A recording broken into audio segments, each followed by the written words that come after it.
Hello दोस्तों, PhD का एक नया नोटिफिकेशन स्टार्ट हो गया है जो कि सावित्रीबाई फुले पुणे यूनिवर्सिटी से है। दोस्तों ये काफ़ी अच्छी यूनिवर्सिटी है, काफ़ी अच्छा नाम है इसका सभी लोग वेट कर रहे थे। तो दोस्तों इन्होंने ये एंट्रेंस एग्जामिनेशन और एग्जामिनेटेड कैटेगरी दोनों के लिए आवेदन मांगे हैं।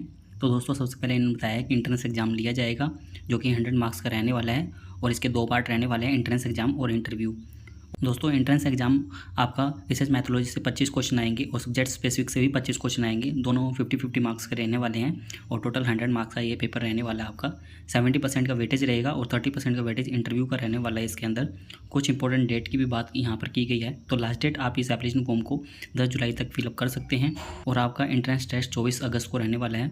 रिजल्ट आपका 5 सितंबर को आ जाएगा। दोस्तों आगे दोस्तों इन्होंने बताया कि कोई सेपरेट सर्टिफिकेट और रिजल्ट आपका कोई इशू नहीं किया जाएगा। टाइमिंग आगे इन्होंने बताई है कि 1 आवर 30 मिनट्स का पेपर रहने वाला आपका, जो कि 10 से शाम 6 बजे के बीच में 3 बैचेस के अंदर रहेगा। और मिनिमम पासिंग क्राइटेरिया भी यहाँ पर बताया गया है कि जनरल कैटेगरी के लिए 50% चाहिए और रिजर्व कैटेगरी के लिए 45% चाहिए होंगे। एलिजिबिलिटी भी दोस्तों इन्होंने यहाँ पर बताई है कि आपके पास में 1 ईयर की मास्टर डिग्री हो, 4 ईयर की बैचलर डिग्री के साथ में, या 2 ईयर की मास्टर डिग्री हो, 3 ईयर की बैचलर डिग्री के साथ में 55% मार्क्स के साथ में, तो आप आवेदन कर सकते हैं। और 5% का रिलैक्सेशन बताया गया है जो कि SC ST DT NTB NTC ये सभी जो भी कैटेगरी है रिजर्व कैटेगरी उनके लिए है, और PWD और EWS सभी के लिए 5% का रिलैक्सेशन है। दोस्तों ये रिलैक्सेशन आपको स्टेट गवर्नमेंट के अकॉर्डिंग ही मिलेगा, महाराष्ट्र स्टेट गवर्नमेंट के अकॉर्डिंग। यदि कोई 4 ईयर की बैचलर डिग्री के साथ में डायरेक्ट आवेदन करना चाहता है तो उनको 75% मिनिमम मार्क्स चाहिए होंगे। इसके अंदर भी 5% का रिलैक्सेशन बताया गया है। और यदि किसी के पास में MPhil है 55% के साथ में तो वो भी आवेदन कर सकते हैं, उनको भी 5% का रिलैक्सेशन मिलेगा। और यदि किसी के पास में MD MS है तो वो भी आवेदन कर सकते हैं। और यदि किसी के पास में CA CS ICW की हुई है उनको पोस्ट ग्रेजुएट सब्जेक्ट के तौर में ट्रीट किया जाएगा और वो एडमिशन ले सकते हैं कॉर्पोरेशन मैनेजमेंट के अंदर। एग्जामिनेशन बताया गया है कि कौन कौन एंट्रेंस एग्जाम से एग्जाम्प्टेड है। तो जिनके पास में स्कॉलरशिप या फेलोशिप है UGC NET, UGC NET LS, UGC CISR NET SET GATE किसी से भी, तो वो इसके अंदर एग्जाम्प्टेड है। फ़ीस की बात की गई है तो पेट एग्जामिनेशन फ़ीस जनरल कैटेगरी वालों के लिए 1500 रुपये रहने वाली है। रिजर्व कैटेगरी के लिए 1000 रुपये फीस रहेगी और जो एग्जाम्प्टेड कैटेगरी के अंदर आएंगे तो उनके लिए फ़ीस एक जनरल वालों के लिए 1000 है, रिजर्व कैटेगरी वालों के लिए 800 रुपये फीस रहने वाली है, जो कि आप ऑनलाइन पेमेंट कर सकते हैं।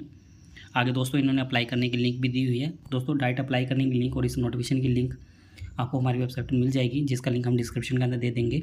दोस्तों अप्लाई करने से पहले इस बात का ध्यान रखिएगा कि आप अपनी वैकेंट सीट चेक कर लें, क्योंकि यहाँ पर आपको पहले चेक करना होगा, जो कि हम आपको दिखा भी देंगे कि आपको किस प्रकार से चेक करना है। दोस्तों इसलिए इस नोटिफिकेशन को पूरा ध्यान से देखिएगा, क्योंकि यहाँ पर आपको में चूज़ करने के लिए नहीं बोला जाएगा। यहाँ पर आप पहले ही चेक कर ले कि आपकी सीटें हैं या नहीं। रिक्वायर्ड डॉक्यूमेंट क्या क्या चाहिए, तो आपको सभी मार्कशीट की कॉपीज़ चाहिए, और जो भी आप रिजर्व कैटेगरी से आ रहे हैं उनका सर्टिफिकेट चाहिए। नॉन क्रिमिनल है तो उसका भी सर्टिफिकेट, मेडिकल सर्टिफिकेट, ये सभी जो भी डॉक्यूमेंट चाहिए वो यहाँ पर लिखे हुए हैं। और जो एग्जाम्प्टेड कैटेगरी के अंदर है उनको अलग से एक सर्टिफिकेट और चाहिए होगा, जो कि ये एग्जाम्प्टेड कैटेगरी का सर्टिफिकेट है, फेलोशिप सर्टिफिकेट, जो UGC नेट CISR नेट जो भी हो उनके पास में, तो वो देना है। आगे जनरल इंस्ट्रक्शन भी यहाँ पर दिए हुए हैं।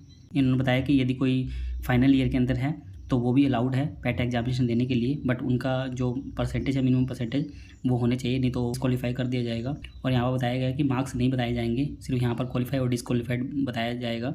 और आप 3 सब्जेक्ट के अंदर मैक्सिमम भर सकते हैं इस एंट्रेंस एग्जाम को। यहाँ पर इस फॉर्म को अच्छे से फिलअप कीजिएगा दोस्तों, नहीं तो आप डिस्क्वालीफाई हो सकते हो।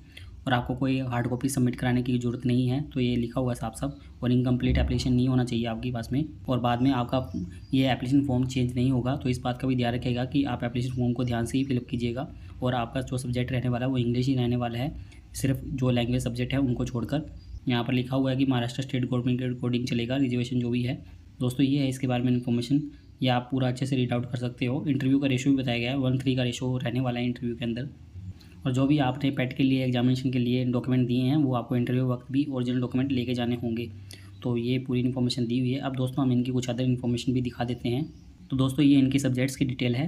दोस्तों आपको अपने एरिया के हिसाब से सब्जेक्ट वो अलग से देखना होगा, जो कि वेबसाइट पर होगा।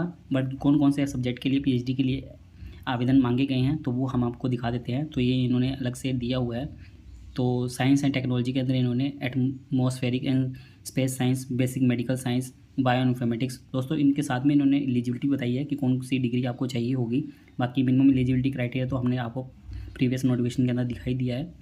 तो आगे अभी देख सकते हैं biochemistry, biotechnology, botany, chemistry, electronics and science, environmental science, geography, geology, health science, instrumentation science, computer science, microbiology, physics, statics, mathematics, zoology, architecture, chemical biotechnology, civil environmental technology, computer information technology, electronics electrical technology, electronics and telecommunication engineering, electronics engineering, environmental engineering, instrumentation engineering, mechanical and automobile engineering, mechanical material technology, metrological engineering, petroleum engineering, printing technology, production and industrial engineering, pharmaceutical chemistry, pharmaceutics, फार्माकोगोलॉजी, media and communication studies, accounting and auditing, ये जो कि commerce and management में है ये subject सभी, banking and finance, business administration, business economics, business law and taxation, business practices, corporation and rural development, cost and works accounting,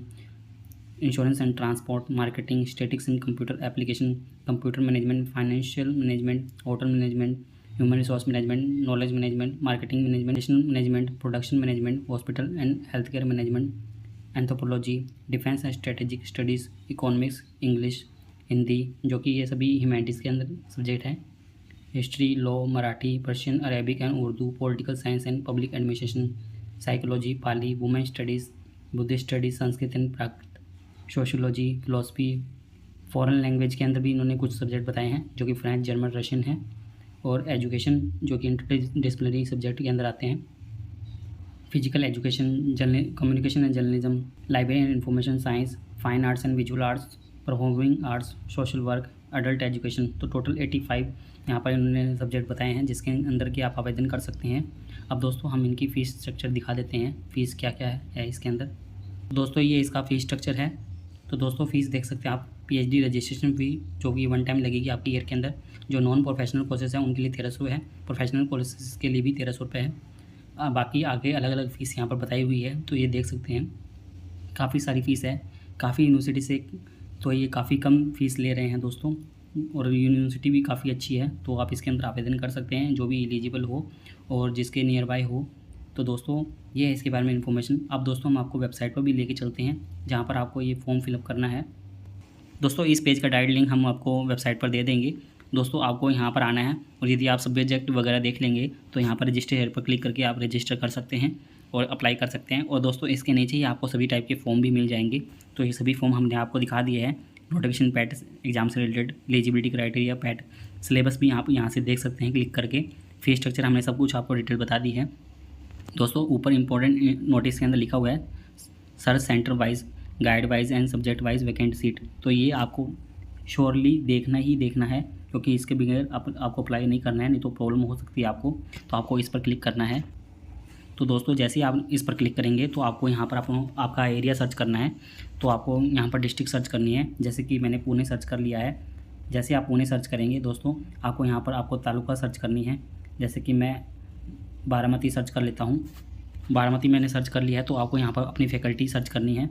तो मैंने all faculty पर क्लिक कर दिया है ताकि मुझे पता लग जाए कौन कौन से सब्जेक्ट यहाँ पर इस एरिया में अवेलेबल है। तो दोस्तों आप जैसे ही सर्च पर क्लिक करेंगे तो दोस्तों आपके सामने एक नई विंडो ओपन हो जाएगी। ये आप देखेंगे कि नीचे इन्होंने सब्जेक्ट दिए हुए हैं, कौन से फैकल्टी के अंडर में कौन से सब्जेक्ट अवेलेबल है, वो कितनी सीटें हैं, जो कि किस कैटेगरी के लिए है। तो ये पूरी डिटेल आपको यहाँ पर देखने के लिए मिल जाएगी। तो दोस्तों ये सब डिटेल देख के ही आप अप्लाई कीजिएगा। तो इस बात का ध्यान रखिएगा कि इसके बिना अप्लाई नहीं करना है आपको, नहीं तो आपके पैसे बर्बाद हो सकते हैं। दोस्तों उम्मीद करते हैं आपको हमारे द्वारा दी गई जानकारी अच्छी लगी होगी। यदि आपको हमारे द्वारा दी गई जानकारी अच्छी लगी हो तो आप हमारे चैनल को सब्सक्राइब कर सकते हैं, और आप हमसे टेलीग्राम पर भी जुड़ सकते हैं ऐसे ही पीएचडी से रिलेटेड नए अपडेट के लिए।